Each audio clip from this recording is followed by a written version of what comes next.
Hello students, स्वागत है आपका मेरे इस चैनल पर। आज की डिक्टेशन 80 वर्ड प्रति मिनट की गति से तैयार की गई है।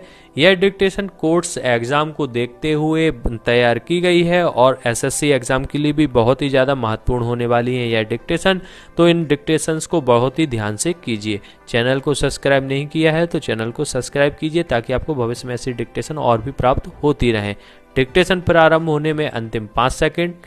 4, 3, 2, 1 स्टार्ट। माननीय अध्यक्ष महोदय, हमारे देश की सबसे अधिक वन संपदा हमारे प्रदेश में मौजूद है।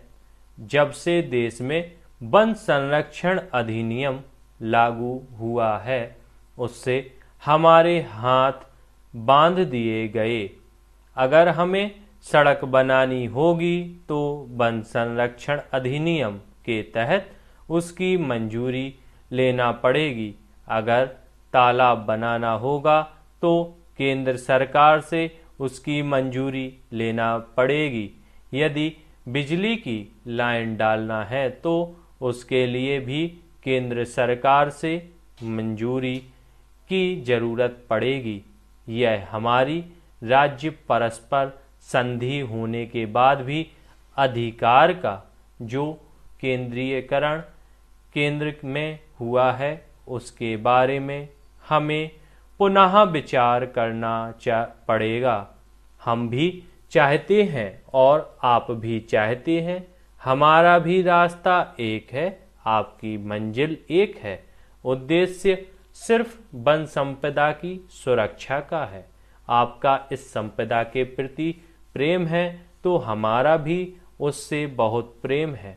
संसद उसके बारे में निर्णय कर सकती है तो हमारी विधानसभा भी निर्णय कर सकती है। केंद्र को अपने अधिकार राज्य सरकारों के बीच बांट देना चाहिए, तभी जाकर हम अपनी वन संपदाओं को अधिक साधन संपन्न बना पाएंगे। मैं इस संबंध में एक छोटा सा उदाहरण देना चाहूँगा जो बिजली उत्पादन के बारे में है। बिजली के उत्पादन के मामले में केंद्र सरकार की जो नीति है उसमें हर कदम पर इतने नीति विषयक परिवर्तन होते चले गए हैं कि हर चीज के लिए हमें दिल्ली जाना पड़ेगा।